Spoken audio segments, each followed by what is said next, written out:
dBm, and here it is -3 to -19.5 dB. Okay. We also looked at other aspects like SINR, typically which is not radiated by the UE, but it is measured for the simple reason of letting the CQI know back to the E node B. So this is the purpose we actually go with SINR. SINR stands for signal to noise and interference ratio. Typically, we should have a positive value for this. Okay. We also looked at SINR versus the CQI value, how it has been there, the table. Then we also looked at block error rate. What are the impact of block error rate? More so today we'll look at with respect to this, there is something called ARQ and HARQ. With respect to the error rate, what we do with respect to the protocol stack, we'll discuss these things today. Then we also looked at what is RSSI. RSSI is also measured by UE, but it is not sent to E node B. This is done purely because we need to calculate RSSI. RSSI is the total power received throughout the bandwidth, okay, for the whole bandwidth, with all the existing cell, the neighbor cell, and the noise and the interference level. Everything comes under RSSI. So this is what we had seen under LTE parameters.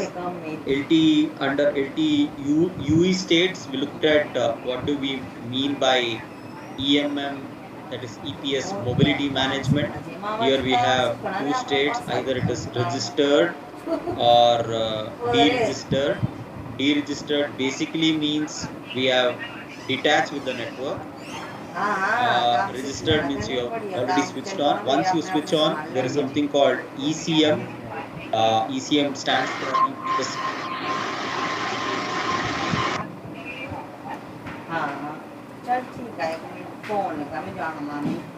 a second. I think so. I have not started recording this.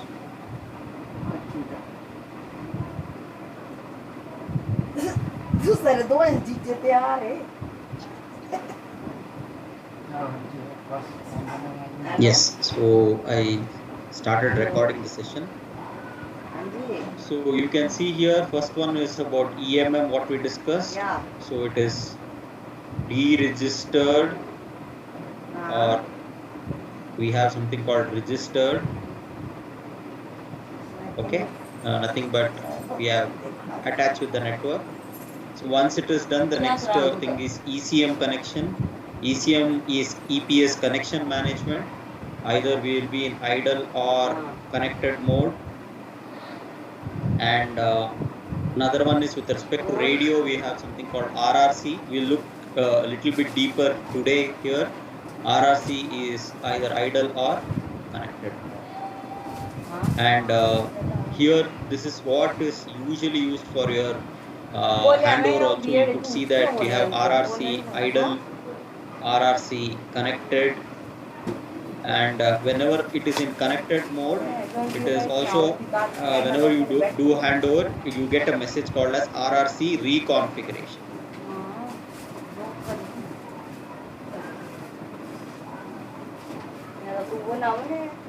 So these are the other things what we saw. We also looked at handover. So we already now know that handover used in LTE is called as hard handover. Okay, and it can be intra frequency, that is within the same frequency or within the same cell. Inter frequency, that is using handover using different frequencies, and there might be a possibility that we might have IRAT handover. IRAT is typically the changing the access technique from, let's say, 4G to 3G, 3G to 2G, and all these things. Okay. And we also looked at what are the typical events. We had event A1 up till A5, which is typically used for intra and inter frequency handover. So event based handover, and even B1 and B2 typically used for IRAT handover. So any questions or comments before I move to our today's topic? So just wanted to announce you on certain things. Today after we finish our course, tomorrow your assessment link will be shared. Okay, shared to your email ID. This will start from tomorrow, that is Saturday, and you can take the test. What I have got and updated, you can take till next Saturday. Okay, you can take anytime within next Saturday. There's only one attempt. Okay, one attempt. So whenever you are logging in, make sure you finish the test. The test has totally 25 questions. Might be within 25 questions, sir, not more than that. And the time limit given is 30 minutes. So once you are done with the thing, so tomorrow, tomorrow you will get this particular update. You can take the test whenever you are free. In your free time, you can take this test for 30 minutes. So it will only be one attempt. In case if you find stuck somewhere, because typically I think you will get a username and password, and then you will be able to start the test. All these details will be sent to your email ID. In case if you get stuck or if you're not got the link, you can at least send me a mail, or you can send it to Tejas Academy so that we can have a look at it. Right. So let me go to day 5.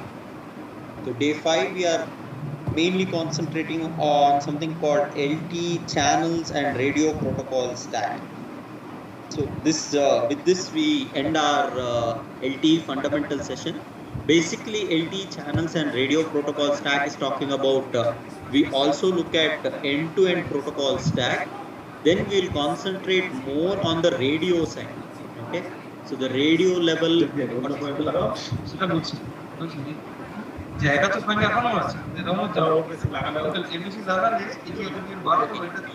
Voice. Okay, mute your mic, please.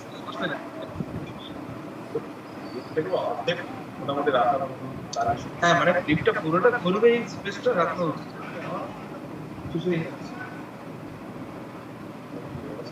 যেমন আমারটা sound আসছে ওকে তো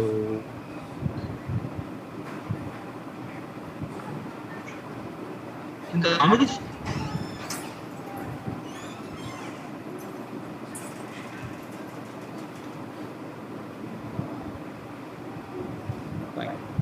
So let me go through the slides, and we'll go a little bit deeper into what do you mean by these channels and what do you mean by the radio protocol stack.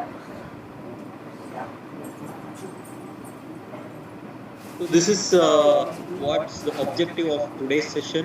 We'll look at first end-to-end, okay, end-to-end protocol stack with respect to user plane and control plane. What it means is, with respect to the traffic point of view, what is the side, and signaling point of view, how it is different. So remember this is one of the essential part of LTE, or this is the one which differentiates LTE with another network, because LTE has a separate sort of a path for signaling, and for traffic we have separate things. So basically we look at the protocol stack in that perspective itself.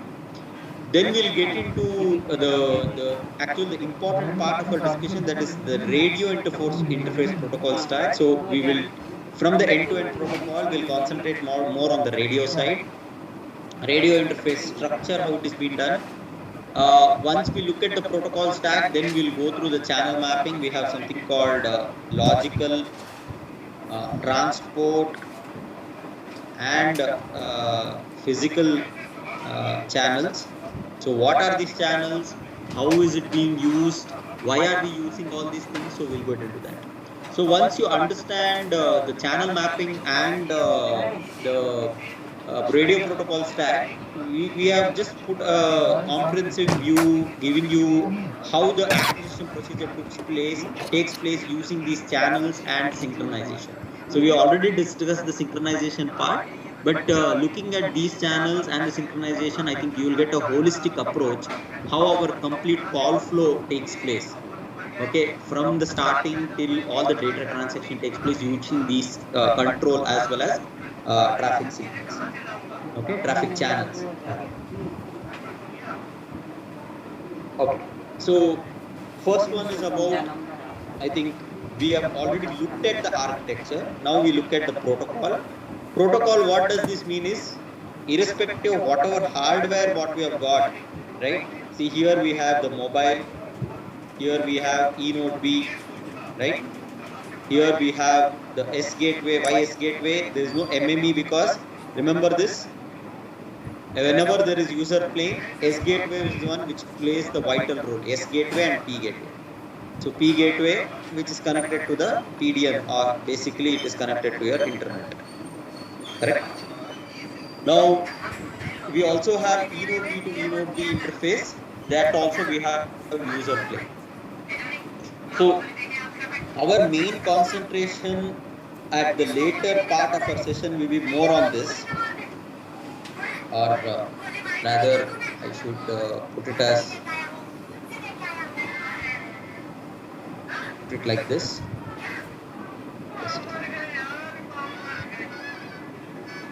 So it will be more here. So we will be concentrating more on this. But just to give you an idea about how the complete protocol stack looks at, basically whatever apps we get inside our mobile, whether it's a WhatsApp, Facebook, everything will be there inside the server here, isn't it? So now the application layer will interact application layer with here. So this will just get bypassed. The IP layer or the IP allocation is done by this particular entity, which is P gateway. Okay, and then it goes through all these layers. These are usually we call this as AS protocols. Okay, AS means access stratum protocols. So remember this, I'll come to what exactly each and every unit inside this functionality, what it does. So it goes through the PDCP layer, then RLC, then MAC and physical. So these are purely the radio layers. So you can see here in eNode B, we have two different units, or there is a bifurcation. Why? Because eNode B has to talk to mobile on one side and eNode B has to talk to S gateway on another side for the transfer of data transaction, right? So you can see here the typical user plane. Here we are using is GTP. GTP stands for GPRS tunneling protocol, or something called UDP. This is a transport layer protocol what we have got. So UDP is user datagram protocol, and I over IP. Then we have L2 and L1. So typically this L2 and L1, it might be, L1 might be microwave over maybe some SDH, or we might have optic fiber over maybe some DWDM or anything with respect to, let's say, SONET, anything might be a possibility. This is left to vendors. Similarly, after this is all typically optical fiber, right? The medium and the respective technologies which are involved with that. And this is also UDP. Here it is GTP-U, that is the user plane of the GPRS tunneling protocol. So this is how it is sort of designed. If you look at X2 node, X2 interface also, we are using GTP protocol over UDP, and for networking we are using IP. So this is about the user plane stack. Now, if you go to control plane stack, if you see, the difference is the RRC is the one which plays a very critical role. This is the one which plays a critical role when it comes to control plane. So you can clearly see the difference. Everything else is there when compared to control plane, the user plane. Control plane, only thing is there is one more extra layer, RRC. RRC won't be there in user plane because RRC is purely used for your control information. That means a connection management, like how we have an IP layer here, similar to that, we don't have an IP based transaction. We are doing something called RRC, that is radio resource controller, which manages, releases your connection with the network with respect to the radio network. Now, here, when it comes to control, we don't have an application. It's all signaling, isn't it? So the signaling here, there are two types of signaling. ये So there is two types of signaling. One signaling is with respect to core network, कुछ लिख रहता है which we call it as NAS. Okay, you can see here NAS. NAS means non-access stratum. Another signaling is signaling related to our access stratum. So we already see this access stratum. So access stratum is basically all these protocols. All these are related to access stratum.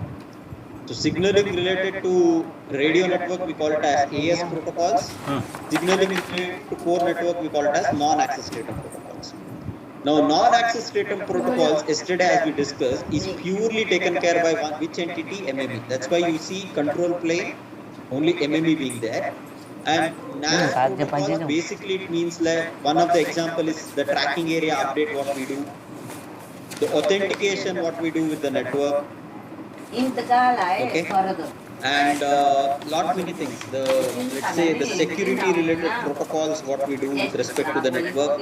All these things are related to the NAS messages. You can see these messages typically in your call logs also. If you're looking through any call logs, you will typically get this as a NAS message.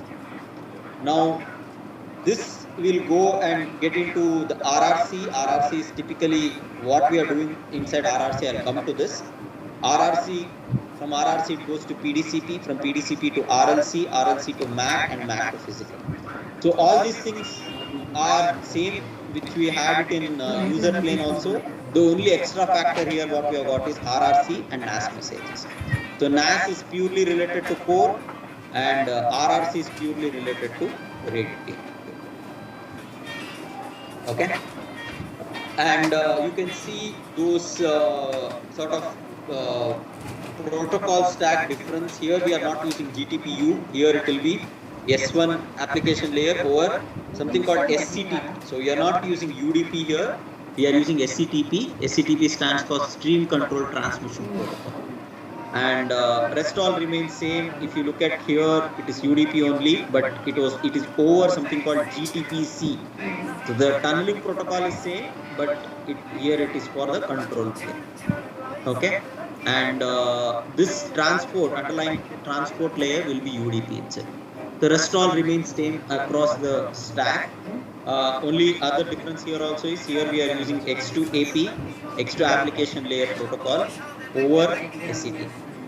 So earlier we could see that in the user plane it was GTPU over UDP. Here it will be X2 AP over SCTP. क्या कर रहे हो? Rest कर रहे थे? Excuse me. ये क्या बोलते हैं यार? ये पूछना था मैंने। So, जो LTE की any questions or comments before I move into the radio protocols stack? है क्या उसमें? वो भेज सकते हो मेरे को question? Okay. So here you can see about what we have with respect to radio interface protocol architecture. Okay. So you can see here now we are getting only into the radio interface. So we have only UE, we have eNode B and the MME. So let's look at the radio protocol stack. I'll just first mention about the full form. I think everyone are now familiar. NAS means non-access stratum. RRC stands for radio resource controller. PDCP stands for packet data convergence protocol. RLC stands for radio link controller. MAC stands for I'll write it down here, medium access controller, and this is nothing but your physical layer. Okay, so फिर भी वो देखेंगे non-access ना कि rate किसने किया किसने नहीं radio किया, उसको resource कैप्चर controller, करेंगे फिर packet वो data convergence protocol, RLC, MAC, and physical layer. Typically, what question you answer see का here, पता होगा। this is called as 25 question थे this यार। is called as L1 layer. हाँ, आधे घंटे का। This will be typically called as L2, okay, and this is called as L3. So in radio उसको की आवाज़ perspective, नहीं बढ़ी है ना। in the access network perspective, L3 messages means RRC. Like how in network perspective, L3 messages are typically called IP messages. Here L3 means RRC. So you might have seen in your call logs sometimes that L3 messages or RRC messages, both are one and the same. It's nothing but talking about the RRC part. Okay.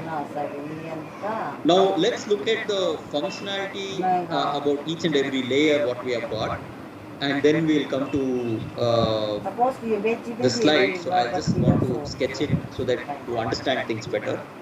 See, whenever we are getting some data, okay, ultimately we have a data. Data can be anything. It can be your voice, or it can be voice when I say it is a VoLTE call, or let's say you are doing some internet-based transaction, internet services, like whether you are using WhatsApp or Facebook or Outlook, Gmail, anything can be possible from your data. Now this data usually will be having some IP, right? And IP usually has some header information. This header information will be typically very high. Typically it will be of 20 bytes. So now what happens is, this particular header information is huge data which an air interface might impact its throughput. So what basically we are doing here is, first thing, it goes through something called as PDCP. Okay, PDCP, what it does compress this header information so that in air interface we can actually save up our data rate for any other purposes and efficiently manage it. So it is like converting our audio format to MP3 format. Why we basically do is we actually reduce the quality, but we can increase the or we can actually reduce the data rate and increase the space, or decrease the or efficiently manage the space. So similar to that, this is what PDCP is also doing. So this particular concept in PDCP is called as ROHC. Okay, ROHC stands for robust header.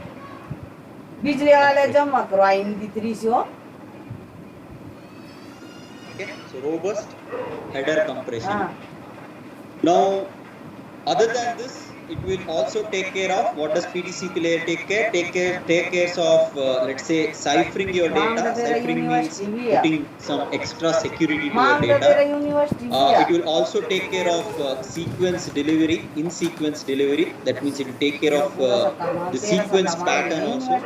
So that's where it is used. So PDCP is generally used for whatever data you are getting, which is of IP, which is of very high byte, to compress that so that in air interface it can be sent it at a very low data rate. Because air interface we have limited sort of capacity when we compare to our core network. So to sort of convert it and make it efficiently or compact, we are doing this PDCP. Once we get into PDCP, the next one is about, so I am talking about only the user side. I'll come to control side little later, because there is also RRC which comes into picture, but I'm talking about only user now so that we can understand things. So PDCP, after PDCP, we are getting something called as RLC. What does RLC do? RLC will cut the data into multiple segments. So it will do something called segmentation. Why segmentation? Because we might have a large amount of data. Ultimately, it has to go in air medium and it has to fit into something called as 1 millisecond, correct? Ultimately, we have only 1 millisecond. So 1 millisecond comes here in the physical layer. So we need to accommodate that. So it will start cutting down the data in accordance with the whatever data rate it can sort of accommodate inside the physical layer. So it does segmentation. On the other end, whenever this is done at the, let's say, transmitter end, at the receiver end, it will do reassembly. Reassembly, it will also do something called concatenation. So other end, at the receiver end, it will do reassembly. Okay, and it will also have some modes called, there are, RLC has 3 modes, transmission modes, which is called as unacknowledgement mode, acknowledgement mode, and transparent mode. Okay, now what it means, whenever we are sending some data, if we require some acknowledgement back to the transmitter that we have received the data properly, then we'll put this seal as acknowledgement. If we don't want an acknowledgement for the transmitted data, it will go under something called unacknowledgement mode. And transparent mode means typically will not put any header information, it will be purely a data. Okay, so every layer will add its header information. So PDCP will also add its header information. RLC will also add its header information. Okay, so why header information? Because in my data, I should clearly understand that who has done what sort of responsibility. So for that, I have to put one seal, isn't it? So that is nothing but the header information. Now, once it goes through RLC, RLC has one more responsibility, which is the most important factor of RLC, which is called ARQ. ARQ means automatic repeat request. So what it does, see, let's say we have a transmitter here, we have a mobile which is receiving the data. So what it will do, if I'm transmitting something, okay, the receiver will actually look at the data and find that there is an error, and it will send the receiver an back an acknowledgement telling that there is an error. Okay, this is called as backward error correction. That means for looking at the transmitter data, looking at the bits, we need to do an error correction. But who will do the error correction? See, there are 2 ways of correcting the error. Now, let's say I send a data, and if the receiver will receive the data, and if it tries to see that there is an error, so receiver looking at what sort of information, see, typically whenever we are sending a data, we add something called as CRC bits. CRC is nothing but cyclic redundancy check, or a data which it looks at and understands that there is an error in this particular information. Now, if there is an error, we need to correct that error, isn't it? Or else it will not get processed further. Now, how do I correct that error? There are 2 ways of correcting the error. One is called forward error correction. Another one is called backward error correction. Forward error correction means the receiver will receive the data, it will try to correct on its own. It will not send back the data to the transmitter. It will not send an acknowledgement or a negative acknowledgement. Basically, it will put its own intelligence and do the correction. That is called as forward error correction. Now, if I see that there is an error, and the receiver will send an negative acknowledgement telling that there is an error, please send the data back. This concept is called as backward error correction. So that procedure, we call it as automatic repeat request. That means we send a request to the receiver telling that there is an error in this bit, please send the data again. So this is a responsibility given to RLC. Now let's look at MAC, because next important layer is MAC layer. Now MAC layer will do what? MAC layer will do lot many. This is the most critical layer what we have got. So I'm just erasing this. Any doubts in this or any questions or comments, so that we can understand the MAC layer part. Okay.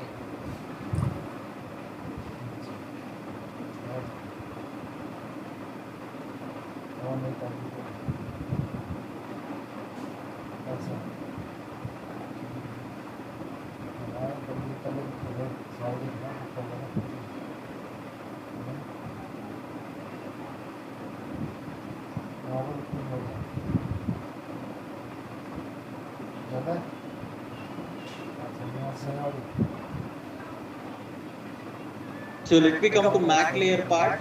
As you can see in Mac layer, what does it do? Whatever data incoming from RLC, it will start something called as multiplexing of data. So at the transmitter, if I do multiplexing, at the receiver, it will do demultiplexing of data. Okay, that's first thing. Second thing is it will do scheduling. I think we have discussed this enough with respect to what scheduling is, and scheduling is done by MAC layer. It will also do priority handling. That means what sort of services should be going first, what sort of services can be in the queue.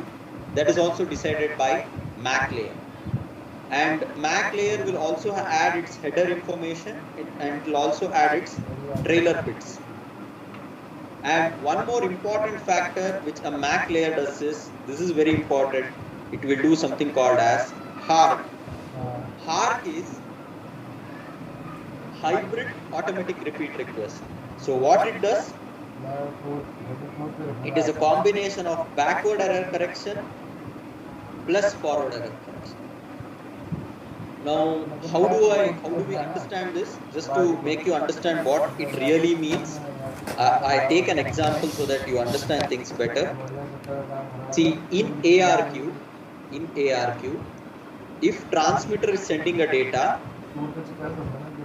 receiver receives the data, it sees there is an error, it sends an acknowledgement telling that this data has an error. So what receiver will do? Receiver will discard this packet. Okay, discard this packet or discard the data and wait for a new data from a transmitter. Okay, so there is one more new data which comes, and if there is no error, I will send an acknowledgement again.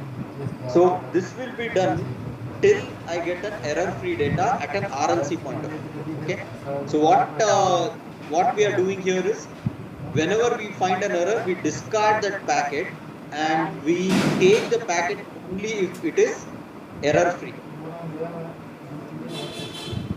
This is what is happening in ARQ. Okay. Now, let me go to HARQ. In HARQ, what it basically does is, let's say we have a transmitter, receiver will receive this packet, it will see there is an error. So what it will do? It will send that, let's say in this data packet, let's say this particular area there is error free, but there is an error in the last few bits. So it will tell the transmitter. So this is somewhat little more intelligent than ARQ, telling that you don't send this data, you send only this particular data where there is an error. So it will exactly tell where there is an error, and receiver can send this error. So what it will do, it will retain this packet. Okay, it will retain this packet, and let's say transmitter, sorry, this is a transmitter will send another packet. So first instance we call it as redundancy version 1. So it is sending first data, it is also sending another data which is called redundancy version 2, which will have one more same data, and now it will comparison between packet 1 and packet 2, so that average wise you will get a efficient error free information. So HARQ is much more efficient when compared to ARQ, but we do both because ARQ is done at an RLC layer at a much higher layer. HARQ is done at the L2 layer. The only thing here we have to remember here is HARQ will have, or it can take much more processing time, and let's say your efficiency will be high here, Okay, and complexity is high. Complexity is high in this. Whereas ARQ, if we say the processing time is low, efficiency is little bit Hello. low when compared to the Training कराओ. HARQ, and complexity will also be low because here we are totally discarding the packet and checking the new packet for its efficiency. So that's the यार difference मेरी between training चली गई HARQ है. and ARQ. And remember this, HARQ is done in MAC layer, ARQ is done in अरे PPT नहीं देते यार, RLC. ये एग्ज़ाम होगा फिर इसका. Okay. ना नहीं पीपीटी नहीं देते. So now everyone are familiar with Monday को टेस्ट है फिर इसका. PDCP, RLC and MAC. Now what does physical layer do? So physical layer, whatever we discussed so far, that is modulation, coding, interleaving is nothing but shuffling of the data. Okay, OFDMA, SCFDMA. Okay, then what else? The frame duration, what we discussed, the subcarrier spacing, what we discussed, all these things are part of physical layer. So whatever we discussed so far with respect to air interface is everything taken care by the physical layer. So physical layer will be more of hardware and sort of less of software in this, whereas from the MAC layer point of view, it will be more of software driven. So it will be more of how robust you build that software. Based on that only this MAC, RLC, PDCP, RRC, all these things comes into picture. So next we get into the user plane is done.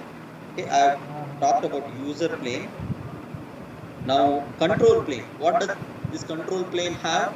You can see here control plane, what it does. The responsibility for each and every layer is same. There is no change in that.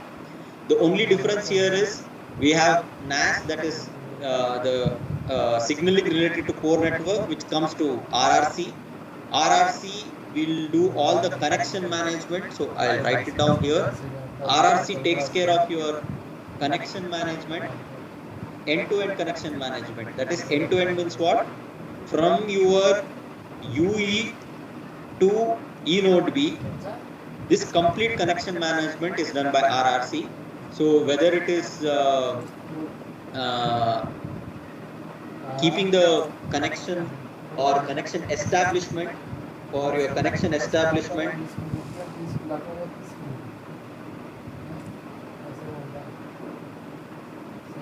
connection termination, everything is done by RRC.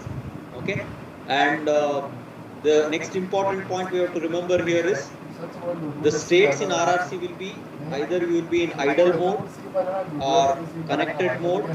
Typically, inside connected mode, there can be something called as RRC reconfiguration, which is talking about the handover request.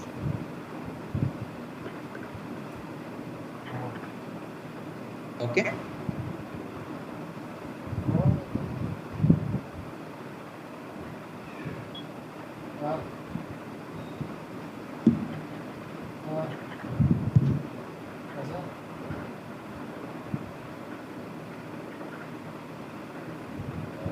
So PDCP, as we discussed, it does the robust header compression and also does the ciphering of data. RLC also we have discussed how it does. MAC layer also, and the physical layer, that is multiplexing of data and physical layer data. Now only other thing we have to remember here is how the data flows with respect to all these layers. Whenever there is a data flow, first thing is PDCP will add its header, and we call this as, typically whenever we get this data, we call this as, first thing is, this is called as PDCP SDU, which is called service data unit. Okay. Okay, service data unit. Now this, once we add a header information, then it is called PDCP PDU. Okay, so that means The data which is coming inside the PDCP or any layer, we call it as SDU. The data coming out of the protocol stack, we call it as PDU. So remember this, the difference between SDU and PDU. SDU is the data coming inside the stack. Any doubt? Okay. And the data coming out of the stack is called as PDU. PDU stands for Protocol Data Unit. Okay. So similar to this, once PDCP PDU comes to which layer? Next one is RLC. So RLC we get RLC SDU. Okay. So this data goes into an RLC layer, and we call this as RLC SDU. Now RLC will add its own header information, and then it becomes something called RLC PDU, which is coming out of RLC layer. Now RLC will give this to MAC, okay, and MAC will add its own header and trailer bits. So till now it was called as RLC PDU. Now it becomes, okay, I need to write it again. RLC SDU becomes RLC PDU. From that it goes to MAC SDU. MAC SDU will add its own header information and trailer bits. Now this is called as MAC PDU. This MAC PDU is nothing but, if you remember in our CQI it was called as TBS. That is nothing but the transport block size, or we typically call it as transport block. This transport block is mapped to the physical 1 millisecond TTI duration. So this is how the data flow takes place in your network. So I just want to read.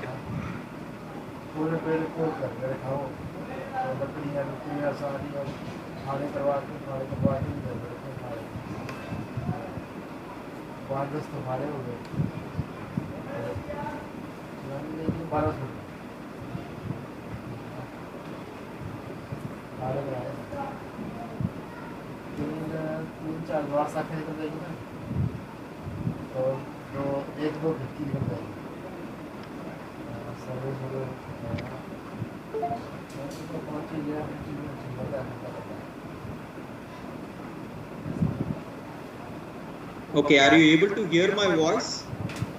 I got some internet connectivity issues.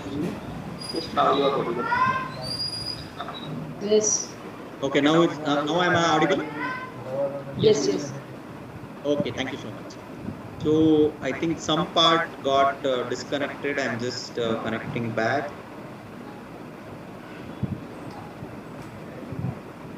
Okay, I've shared my screen. You're able to see my screen, right?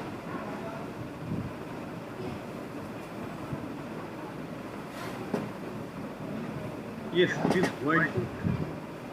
Okay, fine. Thank you.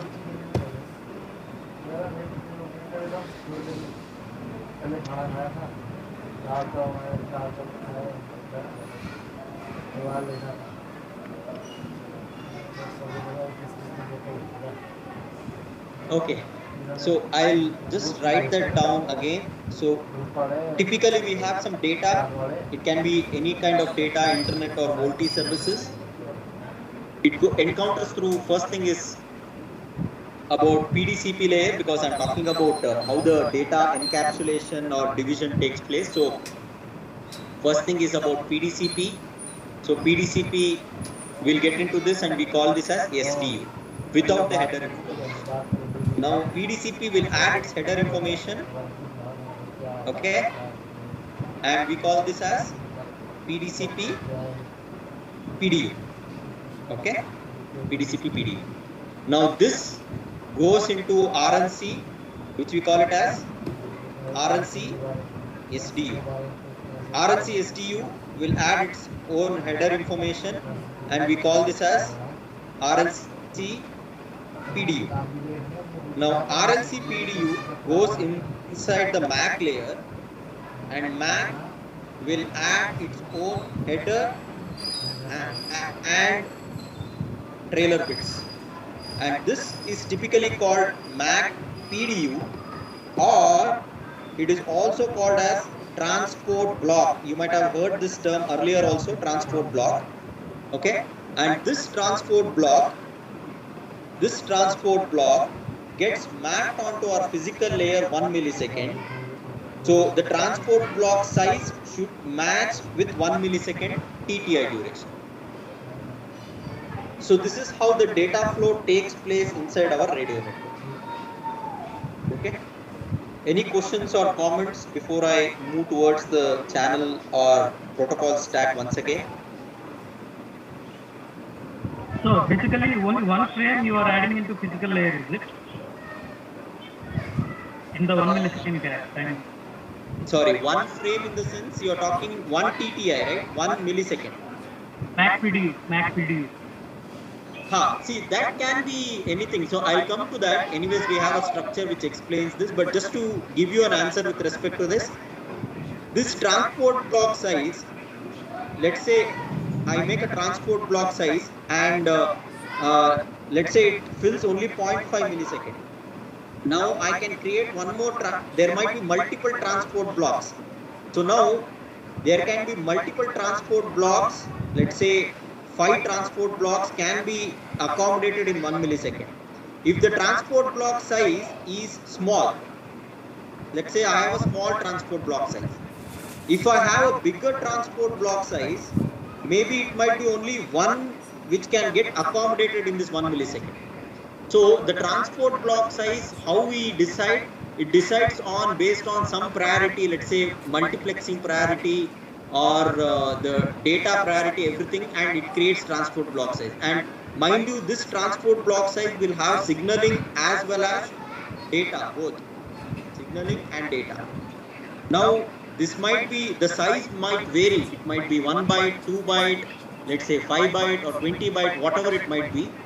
Now the main job of this MAC layer is it has to accommodate based on what 1 millisecond resource block I have got.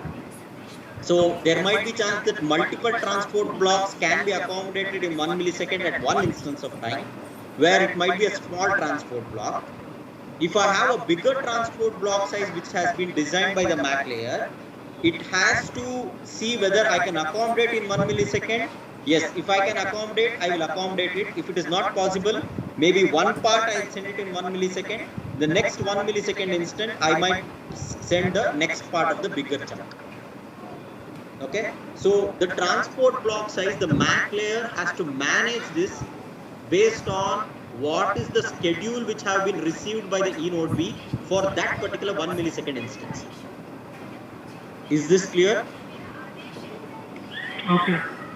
Okay, so just to give you an analogy, let's say you have 10 people to send from A place to B place. Okay, now you might think that okay, 10 people means I need a, let's say a tempo traveler, right? Let's say I need a tempo traveler, but the eNode B will tell no, I can give you only a car at this moment of time. So what you will do, you will group it into 5 and 5 and send it into 2 trips, right? This is how the MAC layer and the physical layer has to manage. So let's say again, let's say you need to send 50 people now. Okay, and now you see that yes, I have got a bandwidth of bus in 1 millisecond. Now you can see, you can send all 50 people at one instance of time. So in 1 millisecond, even though in time it is 1 millisecond, I should also look at the resource block. If 20 megahertz, if I get all the resource block to me, it will be a huge data which I can send. In 1 millisecond, if I get less number of resource block, I might have to send it in multiple sort of iterations. So you might have to send some people at a time, and the next instance you might have to send one more instance. So that's what, how the transport block size has to manage with respect to the physical layer container in the LTE. Hello अरे मेरे को वो video भेजना होगा Any other questions or comments before I move towards the stack? Question वाली video भेजना होगा अरे जो असाइनमेंट वाले Okay. क्वेश्चन थे This will give you a clearer picture about whatever we discussed here. See, I think most of you would have got this doubt earlier that what does Mac scheduler taken into consideration whenever it is scheduling. First thing is it will do the payload selection, which will, based on that, the RLC will do something called as segmentation and concatenation. Any doubts? I can hear some voice or the noise. If anyone has unmuted, can you mute your mic, please?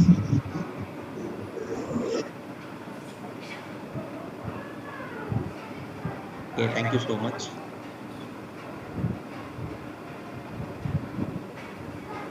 Okay, so you can see here the Mac scheduler will take care of payload selection, it will take care of priority handling, it will take care of retransmission control, that is nothing but this HARC what we mentioned, which is combination of what we call it as FEC and BEC, forward error correction and backward error correction. Now you can see here the TBS rate matching, the modulations. TBS means transport block size rate matching, so it has to match according to the physical capability what it has got. The modulation scheme and antenna and resource assignment is done by the physical layer, with the Mac scheduler takes into consideration. Now if you look at this, we already discussed what are the each and every layer's responsibility. PDCP takes care of header compression, which we typically call it as ROHC. Okay, ROHC stands for robust header compression, and it takes care of one more responsibility which is called as ciphering. Okay, RLC layer, what does it take care of? It takes care of segmentation, concatenation, and also the reassembly, and it will also take care of something called as ARQ. Okay, automatic repeat request. Basically it is talking about only backward error correction. Mac layer, what does it do? It takes care of multiplexing of data, hybrid, it takes care of scheduling of the data, and this is where we get the transport blocks which is being created for each and every, let's say, multiple packets or multiple combination of signaling as well as traffic. And it also does something called as hybrid ARQ, which is a combination of forward error correction and backward error correction, both. So which gives robustness in the network to efficiently manage your error bits. Okay, so earlier we didn't have this hybrid ARQ. HARQ was not there in 3G. It was more so in HSPA. HSPA it was there, but not in WCDMA. But ARQ is been there from a long time. It's there from 2G days itself. HARQ is quite new concept where it was added to get that sort of efficiency when compared to error control, error correction mechanisms which we can implement in our overall air interface. Okay, and physical layer, as we discussed, whatever we discussed for the last 3 days was on the physical layer only. Okay. Now, the main important concept here is all these channels are mapped. See, we spoke about EPS bearer, so this is done. We looked at the radio bearer. Now, these are the things which we need to see. One is, there is something called logical channel. Where is it mapped? Between RLC and MAC layer. In between RLC and MAC layer, this layer is connected through a channel called as logical channel. I'll come to this, what do you mean by logical channel? But remember this, the channel which is connecting the RLC layer and the MAC layer is called as logical channel. Next, the MAC layer is connected to the physical layer via a channel called as transport channel. Okay, and the physical layer has this channel which is called as physical channel. Okay. So now let's understand what this means. See, whenever we are getting data till here, okay, there is also RRC layer here. Now, when it comes to RLC, RLC will have data as well as control information. So someone has to differentiate which one is data, which one is control. That is done by logical channel. So logical channel tells you what sort of information I am transmitting to the next layer, that is the lower layer of MAC layer. Whether it is control information or it is data, user plane information.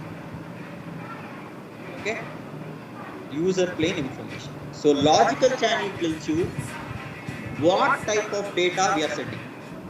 Transport channel tells me how I need to send this data.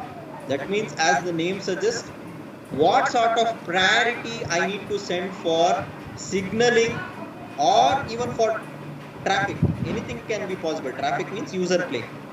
So control plane and user plane, how do I set priority is given by transport channel. And the physical channel is nothing but purely how we put it under our 1 millisecond subframe duration. That's talking about physical channel. Okay, so I'll write it down once again so that you understand. Logical channel is talking about what sort of information we are sending, whether it is control information or user plane information.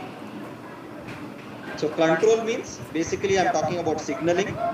User plane means whether it is traffic.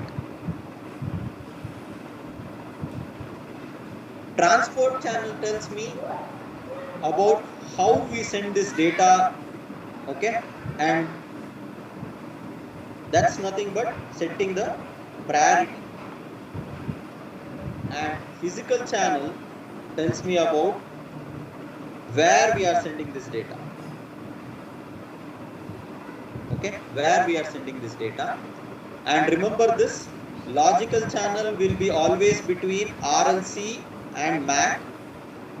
Transport channel will be MAC and physical layer, and physical channel will be inside the physical layer itself. Okay, and there is one more thing called physical signal. This will not have any mapping from higher layers. So remember this, we have logical channel, transport channel, physical channel, and we also have physical signal. Physical signal, remember, it will be purely in the physical channel only. There will not be a linkage with the upper layers. So whenever I'm going to channel mapping, you will understand this better. But just wanted to give you this information so that whenever you look at the overall picture of a channel mapping, you will clearly understand what this physical signal means. Okay. So let me move to, if there are any questions or comments, you can ask me, or I'll move to the channel mapping so that you understand things better. Yes. One question. PDCP, we are doing the compression and everything. So the PDCP gives the information, type of information to RLC. I mean, what kind, the logical, right? We are telling signaling or user.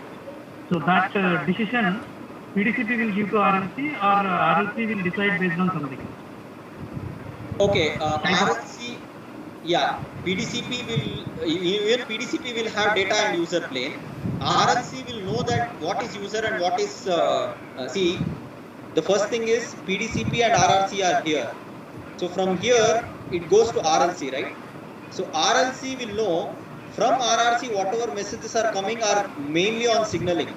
From PDCP, it can be signaling or traffic. So it exactly knows, the RLC layer exactly knows what are my signaling, what are my traffic. But MAC layer doesn't know what data I'm getting is traffic or signaling. That's why we have a logical channel in between, which puts a seal telling that what information is signaling in this, what information is traffic in this. Okay, so to some extent what you mentioned is right. So PDCP layer also contributes to what data and traffic is. On top of that, there is also an RRC layer, which is also connected to RLC.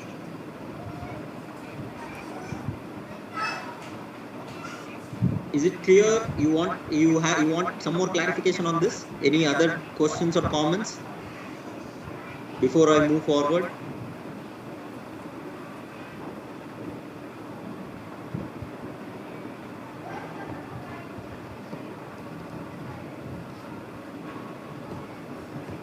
Okay, fine. I hope my voice is audible because I didn't get any response. Is it fine? I'm going to channel mapping now. Yeah. Some problem from my side. It's okay. Got it. Okay, fine. Okay, thank you. Fine. So if you look at this, maybe there might be a lot of channels which are being there here. So let me just make it a little more simplified. Let us go through the channels one by one. PCCH stands for, I'll just first mention the full form and then I'll look at each and every specification and how it is mapped. PCCH stands for Paging Control Channel. Okay, Paging Control Channel. Fine. This MTCH and MCCH. M here stands for multicast. So there is a difference. Multicast traffic channel. T stands for traffic channel. Multicast control channel. Multicast control channel. Now BCCH. BCCH stands for broadcast control channel. So remember this. Whenever there is control, that means it's purely signaling. Whenever it is traffic, it is talking about user plane data. So DTCH again is downlink traffic channel. Sorry, it is not downlink traffic channel, it is dedicated traffic channel. Okay, remember this, it is not downlink, it is dedicated traffic channel. DCCH stands for same thing, dedicated control channel. This is control. Okay, and CCCH stands for common control channel. Okay, common control channel. So now remember this, whatever channel I spoke now are purely talking about in downlink direction. You can see here it's downlink direction. Uplink direction also we have the same channel. You can see here these three channels are here also. So DTCH, DCCH and CCCH are both uplink and downlink both. Okay. Even this is also there, but we are not using typically in our network. Just to give you information, what does this basically do is,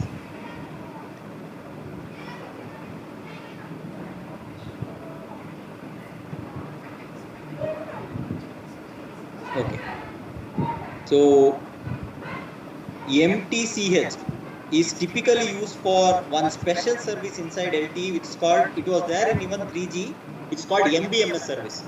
MBMS stands for Multimedia Broadcast Multicast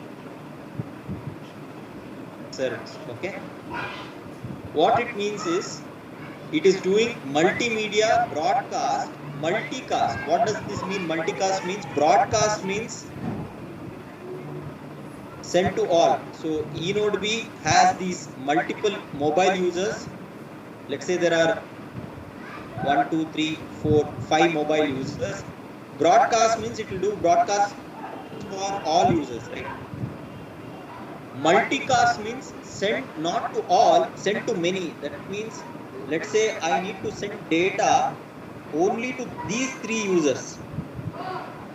Then it is called multicast. Okay, so this is called as broadcast, what we did first. This is called as multicast. If I send the data only to one user, that is called as unicast. So if we are going with MBMS service inside our network, typically I am not seeing much of implementation. Jio tried this with some sort of services, but I'm not sure whether they are still under sort of implementation. So MBMS service, if we have, then we are using this channel called MTCH channel and MCCH channel. Or else typically we are not using this channel. Okay.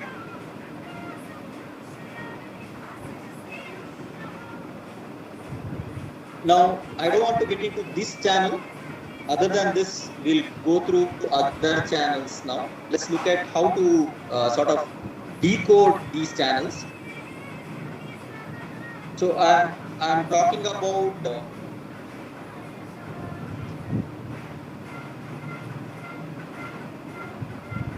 okay. So now let's look at these are the transport channels. So logical channel will tell you type of information here. Either it is control or traffic. So by this you can understand logical channel will tell you whether it is control or whether it is traffic. Okay. Transport channel, what it is doing, it is actually multiplexing multiple logical channel, one transport channel. You can see here, all these channels are getting multiplexed and sent into something called as LTE. This is the most critical channel in transport channel. DLSH stands for downlink shared channel. Okay, shared channel. You can see here, similar to that in uplink also we have this. Most of this data is getting multiplexed or demultiplexed and sent to different channels. Uplink direction. So it is called uplink shared channel. Okay, and then all this channel here is coming to the physical channel. So transport channel will tell you how and with what characteristics, whether it is common channel, shared channel, multicast or broadcast channel. Now physical channel, next thing is about physical channel, just talking about its symbol mod video frame, which is, you can see here some mapping has been done. So I will tell you what are things, I think also I'll tell you first. PCH stands for paging channel, MCH stands for BCH stands for broadcast channel. Here I have already mentioned this. Now let's look at physical channel full form and then we'll go through the flow. PMCH stands for physical multicast channel. PBCH stands for physical broadcast channel. PDSCH, okay, PDSCH stands for physical downlink shared channel. PCFISCH, PCFISCH stands for physical control format indicator channel. PDCH stands for physical downlink control channel, and PHIT stands for physical hybrid indicator channel. Okay, these are physical channels which are mapped from trans channel. There are few are not having any mapping. These are purely physical signals. These are called physical signals. I think we have already gone through these down physical signal. You remember this? This is called RS, means reference signal, which is used for downlink scheduling, mobility, coherent demodulation. PSS used for your frame or let's say the slot synchronization, cell ID, which we have 0, 1, 2. Okay. SSS, why is it used? It is for frame synchronization. Basically, we have 0 to 168. These are purely called physical signals. Okay, because it is not having any sort of linkage on the top side. Okay, top layers or the top of the only it is there inside the physical channel only. There is no mapping. Okay.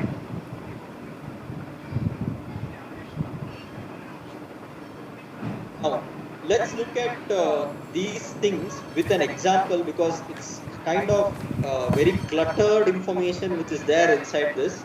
I know that it's kind of very challenging to understand these things at one simple go, but let's understand this with a simple example. Let's say you switch on your mobile. Okay, we switch on our mobile. The first thing mobile will do is it will decode this reference signal. If you remember, reference signal is required for all the RSRP, RSRQ values, the power level, because it has to know the power levels of this particular LTE coverage. Once it decodes this, that is PSS, right? So PSS stands for primary synchronization sequence, which gives you the frame synchronization, or let's say slot synchronization, and then the frame synchronization. Once we get decode PSS, then it goes to SSS. Now we know the PCI value, okay, and we are now synchronized with E node B. This is what we have done at this point of time.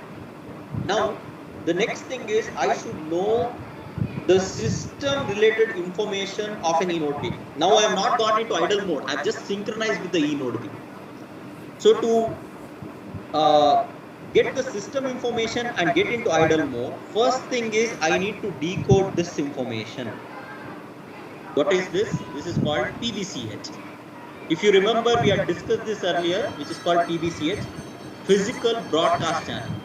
Where is it mapped? It is mapped to something called broadcast channel in transport, and it is broadcasted by this channel in channel, BCCH. So if you look at this, it will give you the information only of MIP, not SIP. Okay, MIP means what? What all information will be there in MIP? If you remember, it will tell me what is the system bandwidth, what is my system bandwidth, what is my system frame number, number of antenna it is supporting, and this configuration details, PH configuration. These are the things which are typically required for a mobile to get into idle mode. Okay, so now we have decoded this first, this second, this third, and this fourth. See, I can, as a UE, I can access only physical channel. All other channels are there inside E node B only. They are just mapped onto the physical channel, so I can decode only physical channel. So I am talking in terms of physical channel. Okay. Now, after I decode this fourth one, right? So the fifth one is I should know this information. Okay, SIP. Why SIP? Because now I'll just jump to the next slide so that you understand. MIP will give you some most critical information to get into idle mode. But now I should know SIP information. What are the SIP information? There are totally 11 SIP information available in LTE. How many? 11. SIP stands for System Information Block. Okay, System Information Block. Fine. So System Information Block, what does it do? What all information we have? So it will have radio resource configuration. It contains cell selection, reselection information. It contains intra-frequency neighboring cell information, inter-frequency neighboring cell information, IRAD cell selection, IRAD cell selection for 3G, IRAD cell selection for 2G. This is for CDMA 2000 network. So like this, we have multiple SIP information. Now, just to give you an idea, all SIP information need not be broadcasted by PDSCH. See, remember this, the SIP information comes here, MIP information comes here. So, I need to decode this to know my cell selection, reselection criteria, handover criteria, my power levels, E node B power levels. There are more other information. So now in this, just remember this, for Geo, since Geo is only a standalone LTE network, it need not broadcast these information. Sorry, here, till here. It need not broadcast these information. So remember this, all this SIP information is not necessarily broadcasted by an operator. It purely depends on whether, if I have a neighbor cell which is having a 3G, 2G network, then only I need to send SIP 6, 7 and 8, or else that's not required. So where do we get this information? We get into PDSCH. Okay. So now, but this is not the fifth information or the fifth channel which I decode. Why? Because to decode this, to decode this, I should first decode something called as this channel.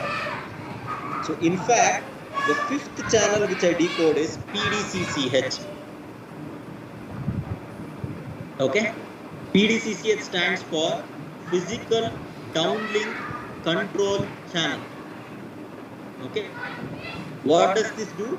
This will give you all the scheduling based information. Scheduling means uplink information or downlink information, what sort of power control you should use, HARC information, all these things are given by PDCCH. So actually after PDCH, it will decode PDCCH. But the catch here is, to decode this PDCCH, the position of PDCCH is known to this guy, PC Fitch. Okay. So in fact, I have written it wrong here, but just to make you understand, I had mentioned this. I'll rub this. In fact, technically it should decode this, but I don't know the position of this guy. The position of this guy is known to this. So,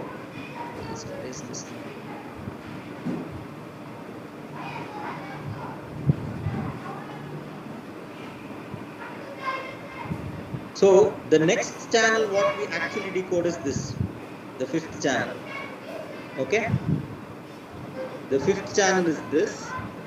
Once we know PC Fitch, or I call it as PC Fitch, or you can mention it as PC FICH, the next is we decode PDCCH. After decoding PDCCH, then we decode PDSCH. Okay, so once you decode PDSCH, then you know all the system related information. That is first thing. Second thing is, if you are getting some data, let's say from your WhatsApp, you are getting some data. Let's say you are getting some notification on Gmail. If you are getting some, let's say Outlook emails, everything is coming here, which will go to here, and from there it comes here. So PDSCH gives you SIB information also, and your traffic information also, and a control information related to traffic also. So remember this is also comes here. Okay, now only thing we have to remember now is, what does this do? This is for your incoming call notification. Incoming call notification. So whenever you are getting some incoming call, whether it is data call or a voice call, anything can be there. Any incoming call notification, this is done through a paging mechanism, which is given to paging channel of transport, but ultimately you will be going to PDSCH only. So if you remember, if you see, PDSCH becomes a most critical channel, which is used for your SIB information. It is also used for your paging criteria or paging channel, and it is also used for your data transaction. So PDSCH stands for Physical Downlink Shared Channel.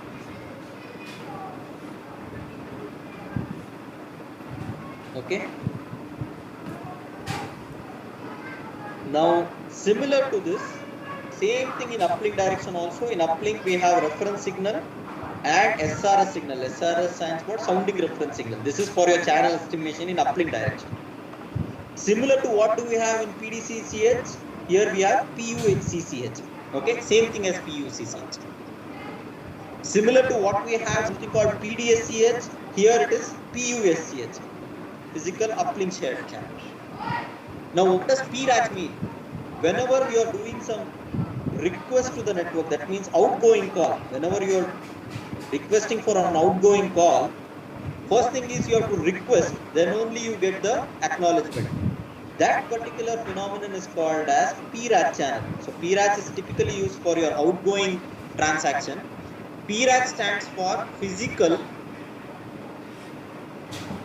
Random Access Channel. Okay, Physical Random Access Channel. Okay, so this is for your outgoing call signaling. This is for incoming call signaling. Okay, paging is for incoming call, PRAT is for outgoing.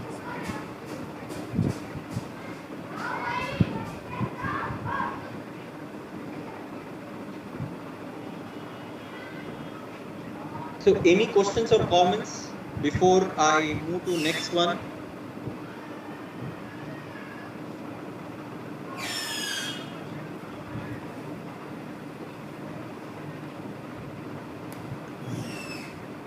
Okay, let's have a 10 minutes break. It's 5:30 now, 5:28. We'll meet at 5:40. There are few more topics with respect to this channels only, and then we will be winding up our session for today and this course also.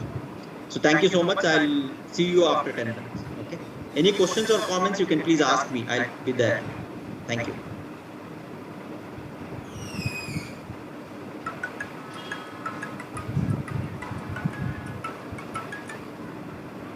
Hello, नमस्कार sir, बढ़िया।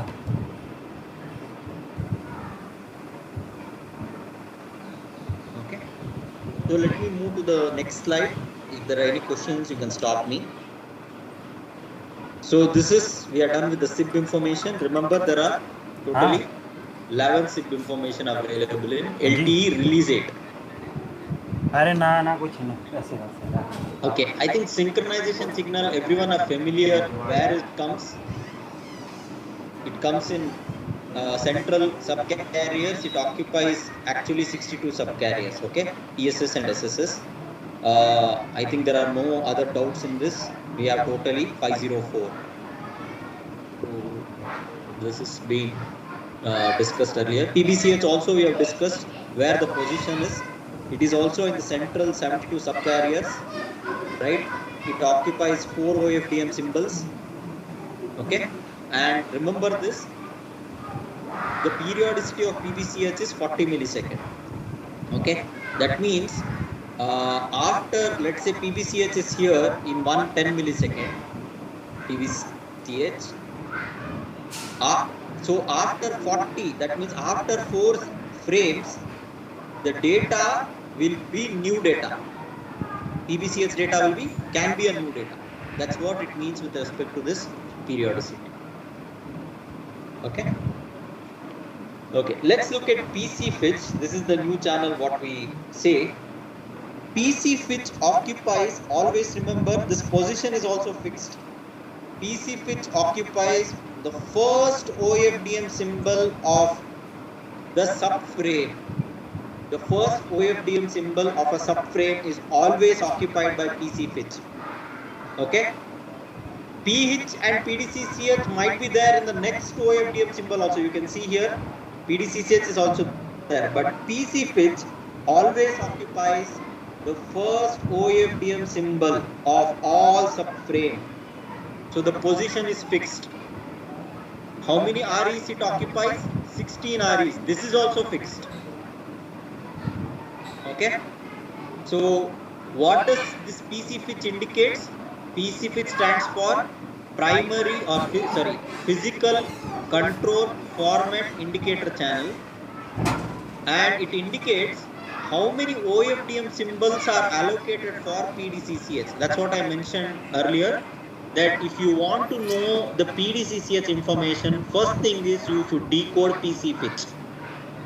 So if it is 1.4 megahertz, if it is 1.4 megahertz, PDCCH might occupy up to 4 OFDM symbols.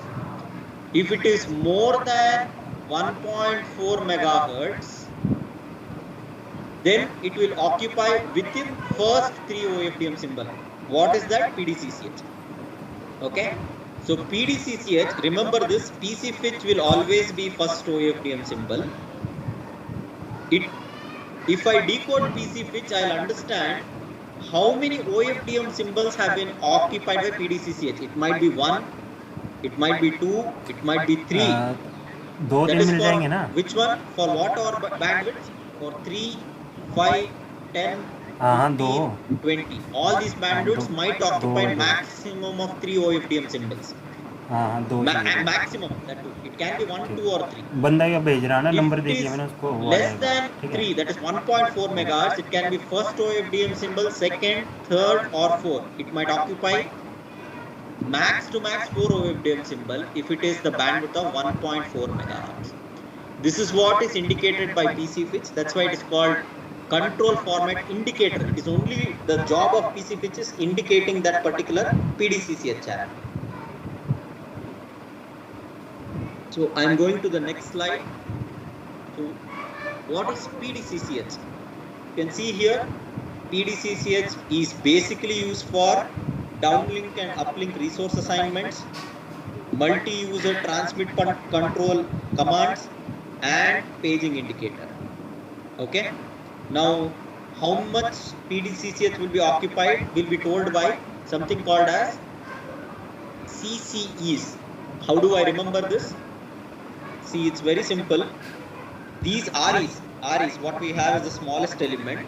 They have done it into grouping called as REG, resource element group. 9 resource element groups. So that means 1 REG equals 4 REs. That's how grouping has been done.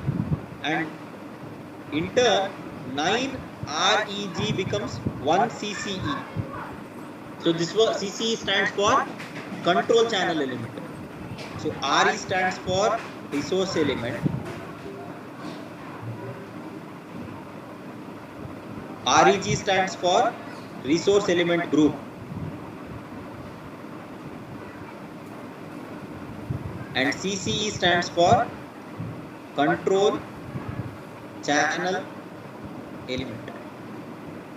Now, 1 CCE becomes 9 REG. That means PDCCH will be broadcasted in terms of the CCE aggregation level. It might take 1 CCE or 2 CCE or 4 CCE or 8 CCE inside the network. Okay, so this was done purely for better management purpose. That's the only purpose. Ultimately, it will tell me that if I calculate at a minute level, this will also tell me how many REs are also there. That means 8 into 9, that becomes 72 REGs. So that's how we can calculate. Okay. So that's how PDCCH has been done. And very important thing to note here is PDCCH will give you downlink and uplink resource element, transmission power commands, and the paging indicators.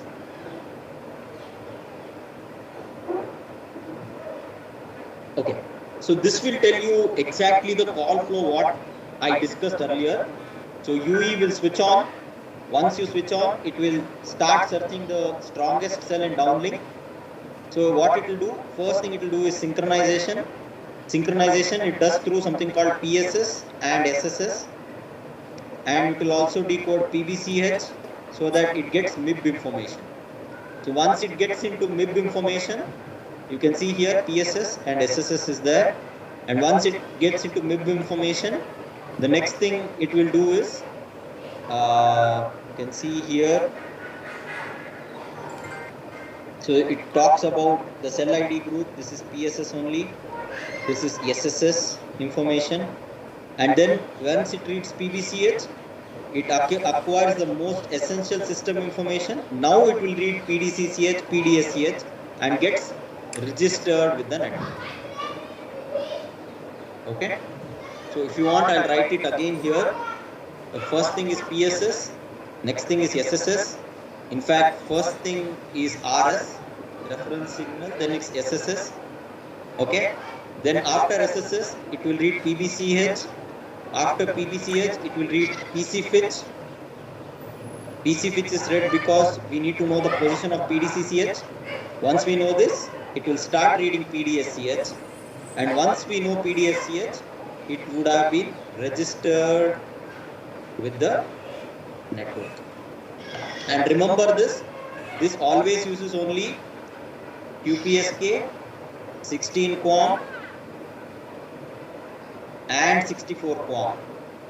Whereas all other these channels are using only QPSK. Okay.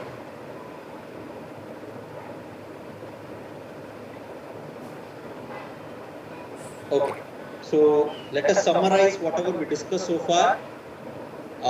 The LTE radio protocol stack consists of user plane and the control plane. User plane stack consists of what? The physical layer, the MAC layer, the RLC and the PDCP. Okay. The control plane, the main important guide inside the control plane is RRC. Everything else remains same, whereas Pi, MAC, RLC and PDCP will be there. The channels in LTE is mapped from logical channel to transport channel to the physical channel. And we also have something called as physical signals. Okay. LTR8 has how many SIB information? 11 SIB information and 1 MIB information.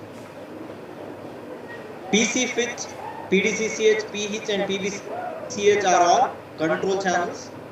PSS and SSS are used for synchronization. So purely RS, PSS and SSS are called as physical signals.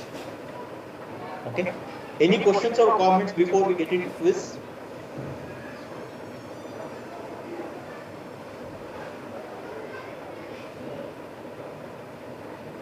Does 158 related to this PSS, SSS? Is there any relation? I mean PTP. What is that? Precision time protocol for synchronization. No. That is for time. That is for your. You're talking about the server synchronization, right? No. That is. See, I got that point. That synchronization we require only with respect to the network point of view. Okay. Let's say we have to synchronize this E node B with an existing another E node B. For TDD capability, we are using GPS in each site. Okay. In each site, we are having GPS in our network. This is for time synchronization for the network point of view, not for the synchronization for the E node B for the respective mobile. For that, we require PSS and SSS only. PTP is not required. Okay. And what you mentioned about PTP, we don't use that PTP because again we need to take the extra cable from the server to the network, and there might be some internal delays which might take place. So to actually avoid that, we are using GPS at every site. In LTE, we use GPS receiver antenna at every site. Okay. Any other questions before I go to quiz?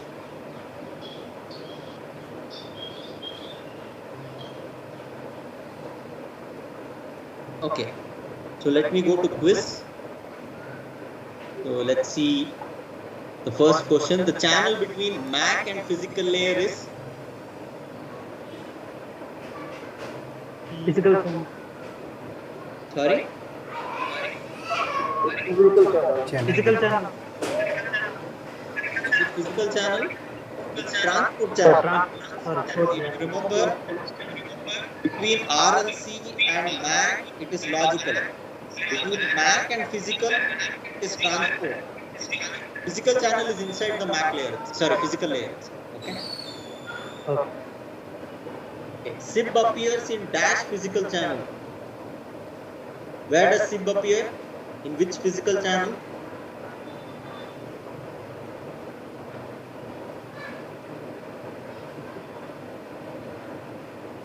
Okay, I'm not getting answers, so I'll just go back. Downlink shared channel. Correct. So it comes in PDSCH. You can see here from SIP it comes here and it comes to PDSCH. Okay. So SIP comes here, but the question asked is in which physical channel? So you should answer specifically with respect to this. So the answer is PDSCH. Okay. Okay. Let's go to next question. PH channel configuration uses dash modulation technique. BPS. Very good. So this is the only channel. Yeah. In the second SIB appears in dash physical channel. First it is mapped into DL SCH, then it is going to PDSCH, no? Correct. Correct. See, you are right, but the question here is which physical channel? See, I am not asking which transport channel. Okay. If I had asked what transport channel, the answer would have been DLSCH. Okay. The question here is which physical channel. So you should mention PDSCH. Okay. If we ask which logical channel, what it will be the answer? It will be BCCH. Okay. Okay. Okay. Okay. That's why I have purposely mentioned this so that you understand that at what physical channel this comes. Okay. Sure. Thank you. Yeah. Thank you. Okay, let's go to next one. The modulation scheme used by control channels in LTE is dash. So QPSK. As DU Excellent. DU. So, what are the control channels? We have only PC fetch, PBCH, PDCCH. These are all control channel. These modulation schemes are fixed. So, very important to note this. Always people think that adaptive modulation scheme is used everywhere. No, that's not right. These are used only a fixed modulation scheme. Only PDSCH in LTE uses an adaptive modulation scheme, that is QPSK, 16 QAM and 64.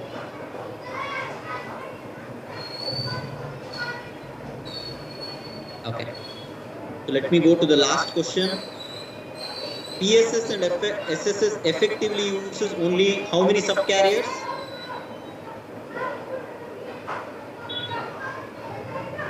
I think it was there in the slide. If you had observed this, you would have. I mean, you mean subframe? Is it subframe? No, not subframe, subcarrier. That means we are talking about in frequency domain, not frame. Frame means it comes in time domain. So it is asking the frequency domain parameter. 504. No, 504 is the PCI value. The answer is, okay, anyone else who is trying the answer? 72. Okay, you're closer. It's actually 72. Inside 72, only 62 are being used. So I'll go to the slide so that you can relate it.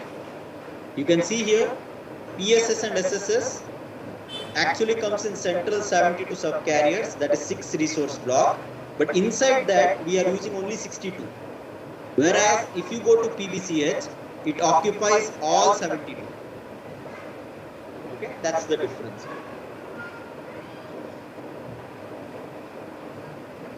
Okay, I think we are done with our course today. If you have any questions, you can drop in a mail here, or anyways, I think you have my email ID, vignesh@tejasnetworks.com. So we can correspond through mails if in case if you have any queries, or maybe I